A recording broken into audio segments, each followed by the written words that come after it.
Página 97. El mundo como voluntad y representación, por Arthur Schopenhauer, 1819. Libro segundo. Sección 28. La naturaleza no tiene reglas. Hemos examinado la gran multiplicidad y variedad de los fenómenos en que se objetiva la voluntad, también hemos visto su lucha ilimitada e irreconciliable unos contra otros. Sin embargo, de acuerdo con nuestra exposición anterior, la voluntad misma no está en cuanto cosa en sí incluida en aquella pluralidad y cambio. La diversidad de las ideas, platónicas, o grados de objetivación, la multitud de los individuos en los que cada una de estas se presenta, la lucha de las formas por la materia, todas esas cosas no le afectan a ella, sino que son únicamente el modo y manera de su objetivación y solo por esta mantienen con la voluntad una relación mediata, en virtud de la cual pertenecen a la expresión de su esencia para la representación.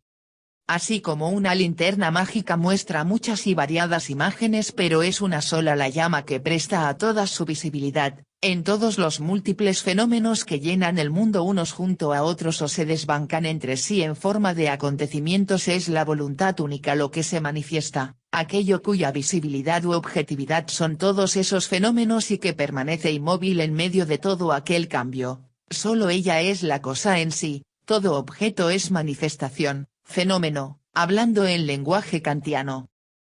Si bien en el hombre en cuanto idea, platónica, la voluntad alcanza su objetivación más clara y perfecta, aquella sola no podía expresar su esencia. Para manifestarse en su significación adecuada la idea del hombre no podía presentarse sola y desgajada sino que tenía que estar acompañada de toda la serie descendente a lo largo de todas las formas animales y del reino vegetal, hasta llegar a lo inorgánico. Solamente la totalidad de las mismas completa la plena objetivación de la voluntad, están tan supuestas en la idea del hombre como las hojas, las ramas, el tronco y la raíz en las flores del árbol, forman una pirámide cuya cúspide es el hombre. También podemos decir, si gustamos de las comparaciones, su fenómeno acompaña al del hombre de forma tan necesaria como la plena luz está acompañada en las graduales gradaciones de todas las penumbras a través de las cuales se pierde en la oscuridad, o también podemos denominarlas la resonancia del hombre y decir, el animal y la planta son la quinta y la tercera descendentes del hombre, el reino inorgánico es la octava inferior. La plena verdad de este último ejemplo no se nos hará clara hasta que en el libro siguiente intentemos investigar la profunda significación de la música, ahí se nos mostrará cómo la melodía, que avanza en conexión a través de tonos ágiles, puede ser considerada en cierto sentido como la representación de la vida y la aspiración del hombre, que reciben su coherencia de la reflexión. Por el contrario, las inconexas voces de relleno y el lento bajo, de los que nace la armonía necesaria para la perfección de la música, reflejan la restante naturaleza animal y carente de conocimiento. Pero de esto hablaremos en su lugar, donde no sonará ya tan paradójico. TV dice. La melodía, es la columna vertebral de una pieza musical. Porque a un mismo sonete, o secuencia de acordes, se le puede agregar otra melodía. Y nadie, en este caso, podrá argumentar que es poseedor del ritmo, de la armonía, de los tonos que se usan, pero en cambio, sí puede decir que la melodía, es de su autoría. La armonía puede ser lo ya común, pero la melodía, es lo extraordinario, lo que marca una diferencia. Schopenhauer escribe.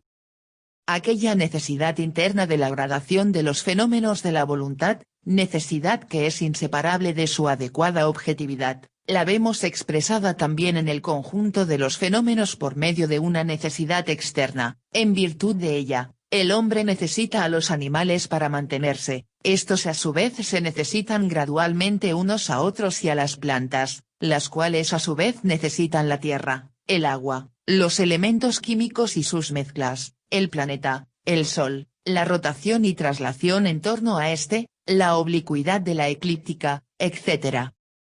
En el fondo, todo esto se debe a que la voluntad tiene que devorarse a sí misma porque fuera de ella nada existe y es una voluntad hambrienta. De ahí la caza, el miedo y el sufrimiento. Solo el conocimiento de la unidad de la voluntad como cosa en sí en la infinita diversidad y multiplicidad de los fenómenos proporciona la verdadera explicación sobre aquella asombrosa e innegable analogía de todas las producciones de la naturaleza, sobre aquel parecido de familia que permite considerarlas todas como variaciones sobre el mismo tema no dado, de forma análoga, al conocer claramente y en profundidad aquella armonía, aquella esencial conexión de todas las partes del mundo y aquella necesidad de su gradación que acabamos de examinar, se nos abre una comprensión verdadera y suficiente de la esencia interna y el significado que tiene la innegable finalidad de todas las producciones orgánicas de la naturaleza, finalidad que incluso suponemos a priori al examinarlas y enjuiciarlas. TV dice. Muchas melodías pueden tener un gran parecido, pero un requiebre en su secuencia, tono, duración, produce una transposición, una variación, un plagio, un hurto sutil. Schopenhauer escribe. Esa finalidad es de dos clases, por una parte, interna, es decir, una concordancia de todas las partes de un organismo individual, ordenada de tal modo que la conservación del mismo y de la especie nace de ella, por lo que se presenta como el fin de aquella ordenación. Por otra parte, la finalidad es externa, a saber, una relación de la naturaleza inorgánica con la orgánica en general, o bien de las partes individuales de la naturaleza orgánica entre sí, que hace posible la conservación de toda la naturaleza orgánica o de especies animales concretas, razón por la cual se presenta a nuestro juicio como medio para ese fin. La finalidad interna aparece dentro del conjunto de nuestra consideración del siguiente modo. Sí, conforme a lo anterior, la diversidad de las formas naturales y la pluralidad de los individuos no pertenecen a la voluntad sino solamente a su objetividad y a la forma de ésta, se sigue necesariamente que ella es indivisible y está presente por completo en cada fenómeno, si bien los grados de su objetivación, las ideas, platónicas, son muy diferentes. Para captarlo mejor, podemos considerar esas diferentes ideas como actos de voluntad particulares y simples en sí mismos, en los que se expresa su ser en mayor o menor medida, pero los individuos son a su vez fenómenos de las ideas, o sea, de aquellos actos, en el tiempo, el espacio y la pluralidad. TV dice. Nosotros, porque pensamos, somos reactores, no somos creadores. Nuestras decisiones, apetencias o preferencias, están condicionadas por eventos de los cuales no somos los amos. Y no hay manera que los seres humanos, tengan el mismo pensar, solo tienen variaciones a las respuestas a los estímulos. Schopenhauer dice. En los grados más bajos de objetividad, un acto tal, o una idea, mantiene su unidad también en el fenómeno, mientras que en los grados superiores para manifestarse necesita toda una serie de estados y desarrollos en el tiempo que, tomados en su conjunto, completan la expresión de su esencia. Así, por ejemplo, la idea que se revela en cualquier fuerza natural universal posee siempre una exteriorización simple, aunque se presente de forma diferente en función de las circunstancias externas. En otro caso, no podría demostrarse su identidad, cosa que precisamente se hace aislando la diversidad nacida meramente de circunstancias externas. TV dice. Podemos reaccionar de manera simple a los estímulos, o lo hacemos revisando el porqué de las reacciones, sea que, al actuar, podemos ir tan lejos en la aleación de los factores, o conformarnos con los pocos vitales. Schopenhauer dice. Igualmente, el cristal no tiene más que una manifestación de vida, su cristalización, que tiene después su expresión suficiente y exhaustiva en la forma solidificada, el cadáver de aquella vida momentánea. Pero ya la planta expresa la idea de la que es fenómeno, no de una vez por todas y con una simple exteriorización sino en una sucesión de desarrollos de sus órganos en el tiempo. El animal no solo desarrolla su organismo del mismo modo, en una sucesión de formas con frecuencia muy distintas, metamorfosis, sino que esa misma forma, aunque ya objetividad de la voluntad en ese grado, no basta para una completa presentación de su idea, antes bien, Esta no se completa más que con las acciones del animal, en las que se expresa su carácter empírico que es el mismo en toda la especie y constituye la revelación completa de la idea bajo el supuesto de ese determinado organismo como condición fundamental. En el caso del hombre el carácter empírico es ya peculiar en cada individuo, llegando, como veremos en el libro cuarto, hasta la total eliminación del carácter de la especie a través de la autosupresión de todo querer. Lo que en virtud del necesario despliegue en el tiempo y la consiguiente descomposición en acciones individuales se conoce como carácter empírico, es, abstracción hecha de esa forma temporal del fenómeno, el carácter inteligible, según expresión de Kant, quien de forma espléndida hizo patente su mérito inmortal al demostrar esa diferencia y explicar la relación entre libertad y necesidad, es decir, entre la voluntad como cosa en sí y su fenómeno en el tiempo. Así pues, el carácter inteligible coincide con la idea o, más propiamente, con el acto de voluntad originario que se revela en ella, en esa medida, no solo el carácter inteligible de cada hombre, sino también el de cada especie animal e incluso vegetal y hasta el de cada fuerza originaria de la naturaleza inorgánica, ha de verse como fenómeno de un carácter inteligible, es decir, de un acto de voluntad indivisible y extratemporal. TV dice. Lo inteligible es lo que puede ser comprendido o entendido. Schopenhauer escribe. De paso quiero llamar aquí la atención sobre la inocencia con que cada planta expresa y plantea abiertamente todo su carácter a través de su mera forma, revelando todo su ser y su querer, razón por la que son tan interesantes las fisonomías de las plantas. Sin embargo, el animal ha de ser observado en sus hechos y actividades para ser conocido en su idea, y el hombre, totalmente investigado y probado, ya que a él la razón le hace capaz de disimular en un alto grado. TV dice. Las plantas, no se preocupan de nada, solo viven, se ajustan o se van, no están simulando nada. Nosotros, como animales, tenemos ese recurso, la simulación, el engaño. ¿Son ingenuas las plantas o los animales no humanos? Para sobrevivir, cada forma de vida adopta los procederes propios de su especie. Schopenhauer escribe. El animal es tanto más ingenuo que el hombre cuanto la planta que el animal.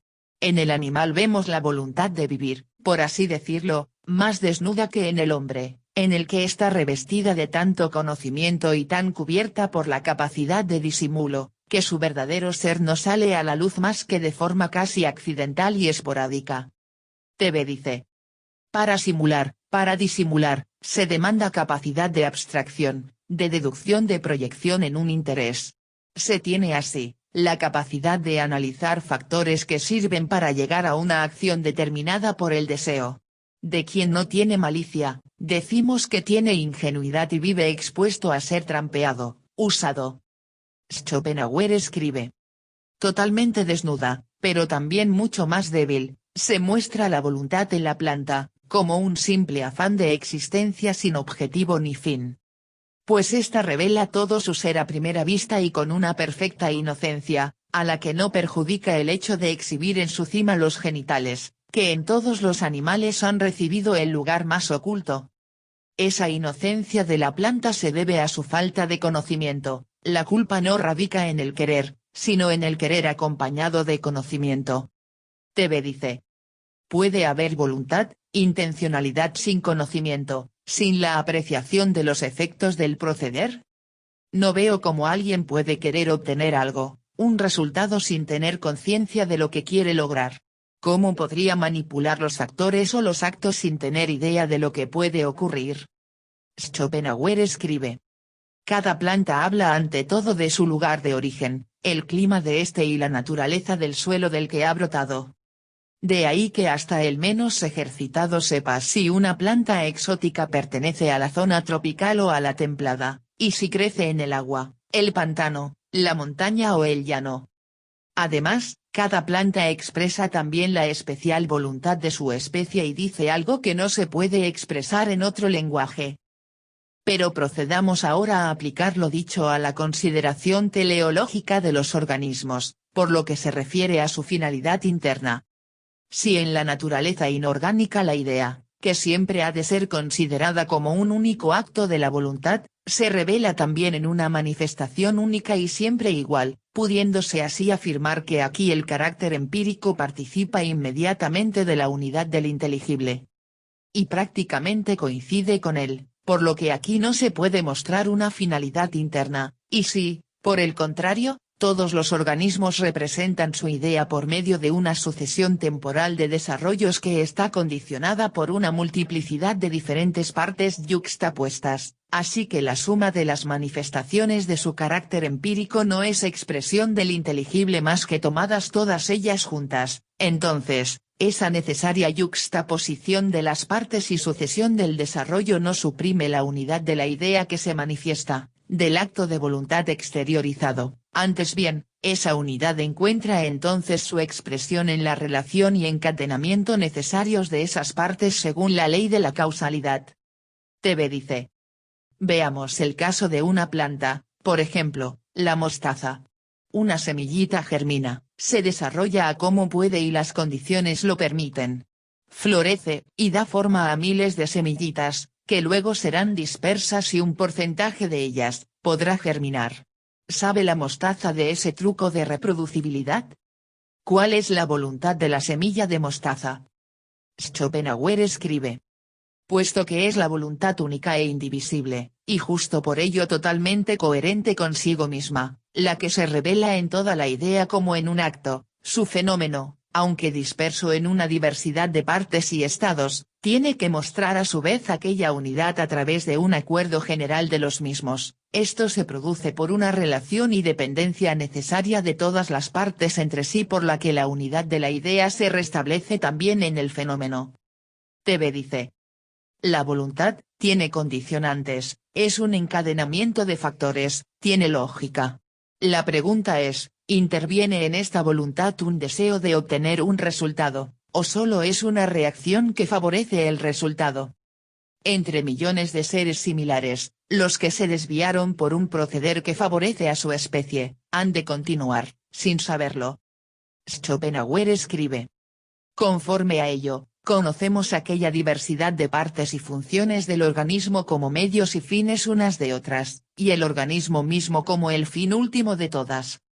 En consecuencia, ni la dispersión de la idea simple en sí misma en la pluralidad de partes y estados, por un lado, ni el restablecimiento de su unidad mediante la necesaria vinculación de aquellas partes y funciones al ser causa y efecto, o sea, medio y fin unas de otras, por otro, son propios ni esenciales de la voluntad que se manifiesta en cuanto tal, de la cosa en sí, sino solamente de su fenómeno en el tiempo, el espacio y la causalidad, simples formas del principio de razón, de la forma del fenómeno. Pertenecen al mundo como representación, no al mundo como voluntad, pertenecen a modo y manera en que la voluntad deviene objeto, es decir, representación, en ese grado de su objetividad. Quien haya penetrado en el sentido de esta explicación, quizás algo complicada, comprenderá ahora bien la doctrina de Kant según la cual tanto la finalidad de lo orgánico como la legalidad de lo inorgánico han sido introducidas en la naturaleza únicamente por nuestro entendimiento, por lo que ambas convienen solo al fenómeno y no a la cosa en sí. El mencionado asombro acerca de la indefectible constancia de la legalidad de la naturaleza inorgánica es en esencia el mismo que se refiere a la finalidad de la naturaleza orgánica, pues lo único que nos sorprende en ambos casos es la visión de la unidad originaria de la idea que en el fenómeno ha tenido que asumir la forma de la pluralidad y la diversidad. Por lo que se refiere a la segunda clase de finalidad antes distinguida, la externa, que no se muestra en la economía interna de los organismos sino en el apoyo y la ayuda que reciben de fuera, tanto de la naturaleza inorgánica como unos de otros, dicha finalidad encuentra su explicación general en lo que acabamos de exponer, pues todo el mundo con todos sus fenómenos es la objetividad de la voluntad una e indivisible, la idea que es a las demás ideas lo que la armonía a las voces individuales, por eso aquella unidad de la voluntad se ha de mostrar también en la consonancia de todos sus fenómenos entre sí. TV dice. Otra vez, decimos que la voluntad es un encadenamiento de factores donde hay intencionalidad. Falla un factor o es débil, no se obtiene el resultado esperado. ¿Tendrá conocimiento de esto la planta, la piedra, el ser humano? La sinfonía de la vida, que se nos aparece tan maravillosa y armoniosa, no sabemos por cuántos procesos ha pasado, por cuántas salidas falsas. Especies vemos, y especies se extinguen, y aparecen otras, que tienen vínculos con especies pasadas. Schopenhauer escribe.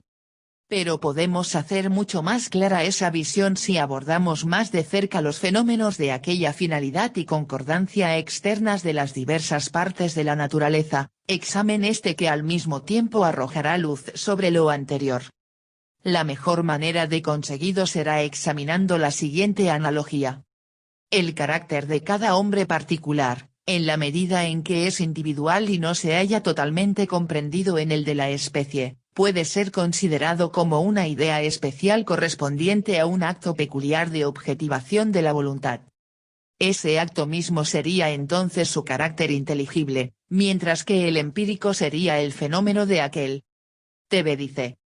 En lo empírico, no hay pues un afán por lograr algo, sea que ocurre o no.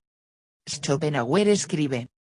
El carácter empírico está totalmente determinado por el inteligible, lo que puede ser comprendido, medido, que es la voluntad carente de razón, es decir, no sometida en cuanto cosa en sí al principio de razón, la forma del fenómeno.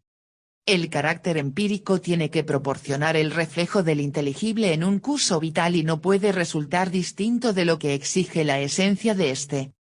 Mas esa determinación se extiende solamente a lo esencial, no a lo accesorio del curso vital que según eso se manifiesta. A esa parte accesoria pertenece también la determinación próxima de los acontecimientos y acciones, que son la materia en la que se muestra el carácter empírico. Estos son determinados por circunstancias externas que ofrecen los motivos a los que reacciona el carácter según su naturaleza, y, dado que estos pueden ser muy diferentes, la forma exterior del fenómeno del carácter empírico, es decir, la determinada configuración fáctica o histórica del curso vital, tendrá que ajustarse al influjo de aquellos. Tebe dice.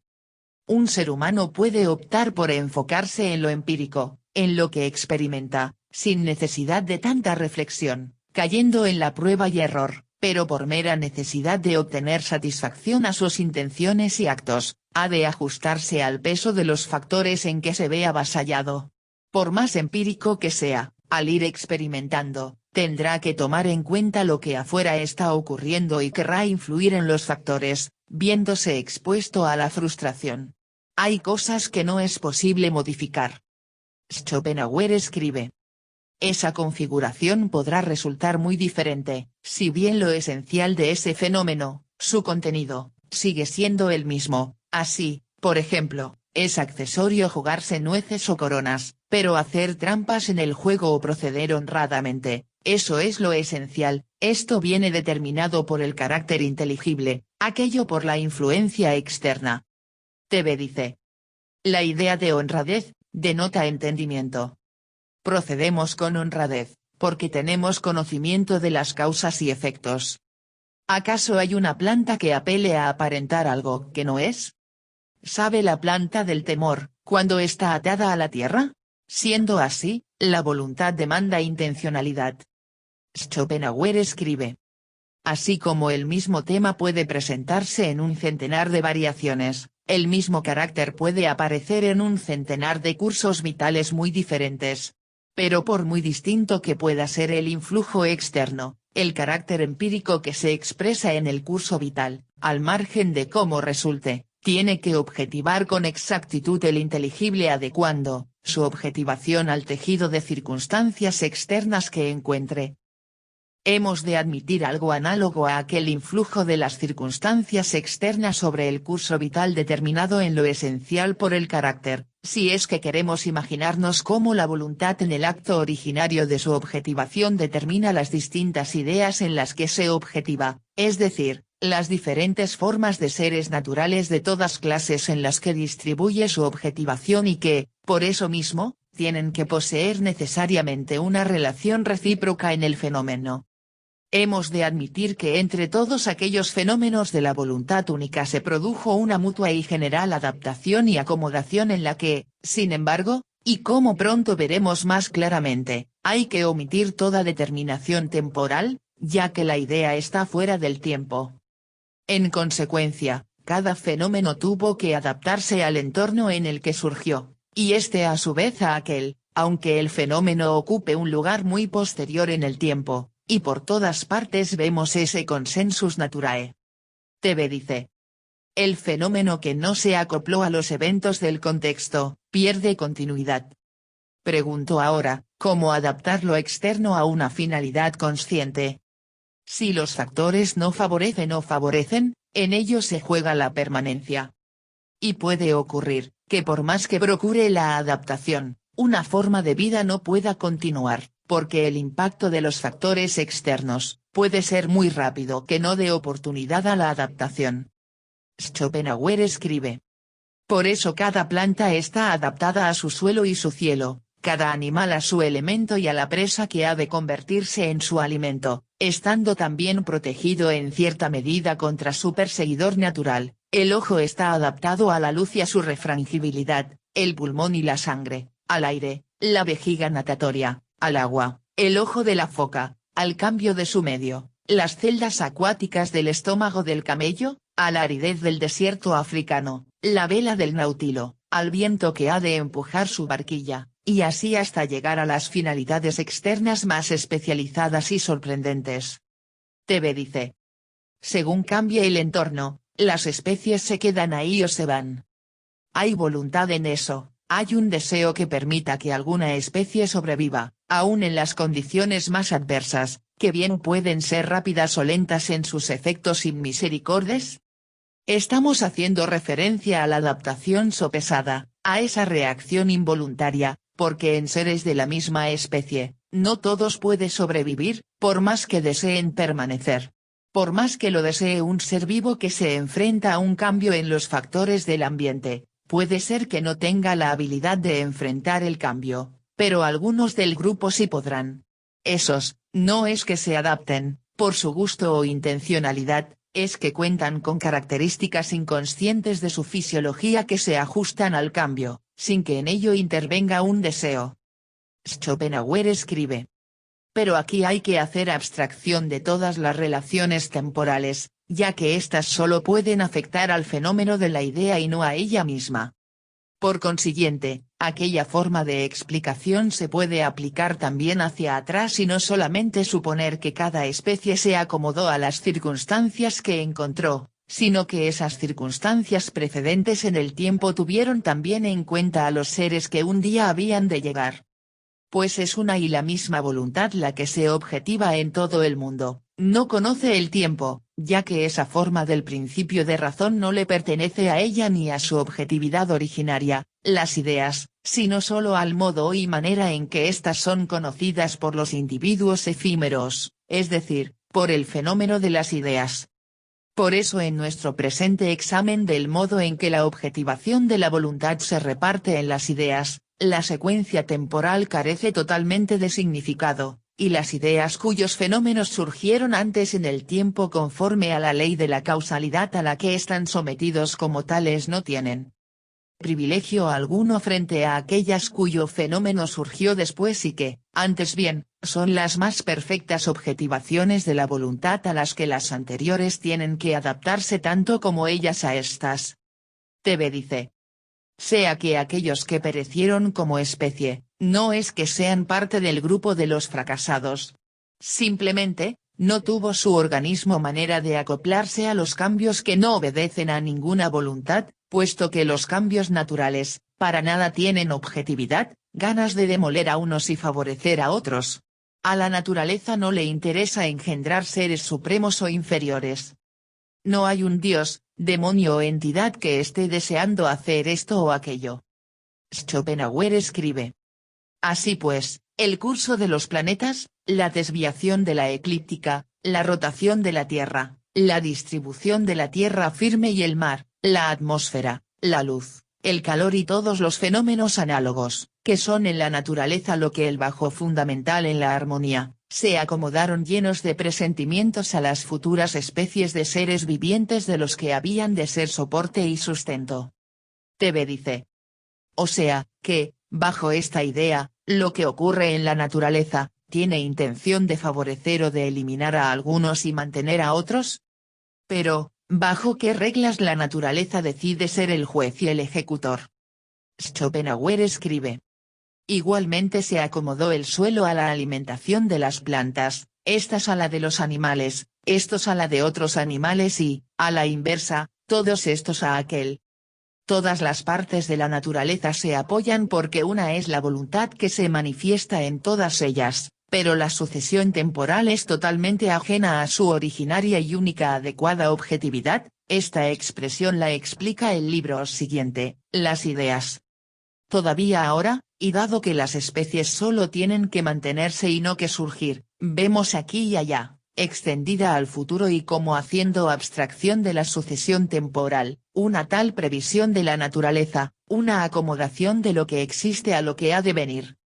Así el ave construye el nido para las crías que aún no conoce, el castor levanta una construcción cuya finalidad ignora, la hormiga, el hámster y la abeja acumulan provisiones para un invierno del que nada saben, la araña y la hormiga león, como con una astucia reflexiva, construyen trampas para las futuras rapiñas que no conocen, y los insectos depositan sus huevos allá donde las futuras larvas encontrarán alimento.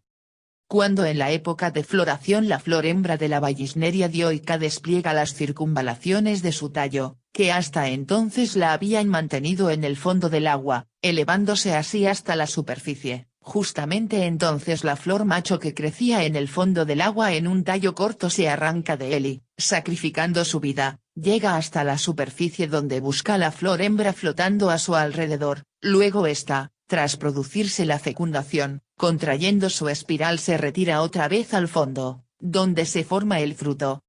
También aquí tengo que recordar de nuevo la larva del ciervo volante macho, que para su metamorfosis hace un agujero en la madera el doble de grande que la hembra, a fin de tener espacio para sus futuros cuernos. Así pues, el instinto de los animales nos ofrece la mejor ilustración de la restante teleología de la naturaleza. TV dice.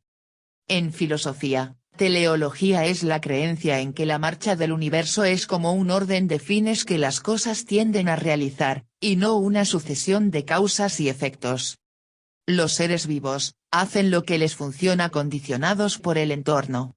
¿Por qué no hacen algo diferente, en contra de las condiciones reinantes? Es simple, y van a perecer. Hagan lo que hagan. Siempre la tendencia es mantenerse a flote según sean las condiciones ambientales. Solo están reaccionados según las condiciones, no están introduciendo cambios en su conducta que los lleve a la extinción. Los humanos, sí hacernos cosas que nos ponen en gran riesgo, al introducir los deseos en la naturaleza, y con ello, nos estamos arriesgando, pero eso para nada importa al pensamiento humano. Los animales, insectos, plantas, hacen lo que es necesario para vivir bajo las circunstancias. Si hay cambios en la naturaleza, ellos se ajustan con los más aptos, o simplemente, se extinguen, dejando el espacio ocupado para los sobrevivientes. Schopenhauer escribe. Pues, así como el instinto es una acción análoga a la que se produce según el concepto de un fin, pero carente de él, también toda producción natural se asemeja a la realizada según el concepto de un fin, pero no lo tiene. TV dice. Plantas y animales, no humanos, hacen lo que hacen por reacción, no por un objetivo enfocado en modificar a la naturaleza. El animal o planta que se extingue, no lo hace llorando, solo se vaya. Schopenhauer escribe.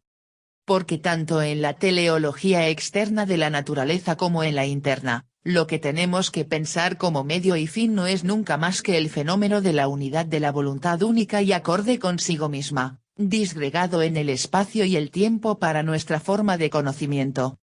No obstante, la mutua adaptación y acomodación de los fenómenos que nace de esa unidad no puede borrar el conflicto interno esencial a la voluntad que antes se ha expuesto y que se manifiesta en la lucha universal de la naturaleza. Aquella armonía llega solo hasta el punto de hacer posible la permanencia del mundo y sus seres, que ya hace tiempo habrían sucumbido sin ella. Por eso se extiende únicamente a la existencia de la especie y las condiciones de vida generales, pero no a la de los individuos. TV dice. A la naturaleza no le interesa favorece o perjudicar a individuos. Las especies, tiene el mecanismo de que aquellos que se ajustan, prevalecen y ocurre que los nuevos, difieren de los viejos, desprovistos de mecanismos de supervivencia. Esa segregación, no le interesa a la naturaleza. Quien no pueda respirar venenos, que se vaya, quienes puedan mantenerse en pie, que sigan y nadie se los va a impedir, siempre están jugando a la ruleta rusa, en donde la naturaleza, sin objetivo alguno, lanza los dados, sin objetivo, sin deseo, sin voluntad, sin remordimiento. Es una madre desnaturalizada, impasible, sin emociones. Schopenhauer escribe. Por consiguiente, si en virtud de aquella armonía y acomodación coexisten las especies en el mundo orgánico y las fuerzas naturales universales en el inorgánico, e incluso se apoyan mutuamente, por el contrario, el conflicto interno de la voluntad objetivada por todas aquellas ideas se muestra en el incesante exterminio de los individuos de aquellas especies y en la constante lucha entre los fenómenos de aquellas fuerzas naturales, tal y como antes se explicó.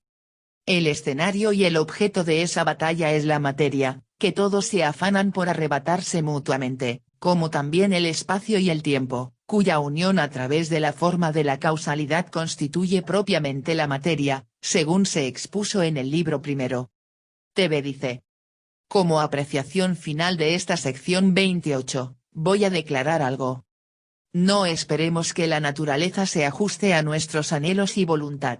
Podemos modificar algunas condiciones naturales, pero eso es en vano, como en vano es luchar contra los cambios imprevistos y sin sentido de la naturaleza.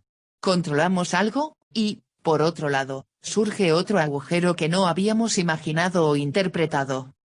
Por el hecho de que pensamos y tenemos la interpretación de las causas y efectos, nunca vamos a poder someter a la naturaleza. Cada vez podemos ir más lejos, tener más certeza, pero ésta no puede apresar en forma absoluta. La voluntad funciona a nivel local, al proceder individual, porque voluntad es intencionalidad, proyección, análisis de resultados, y ajustes a un fin, a un objetivo, que para nada le interesa a la naturaleza. Página 101.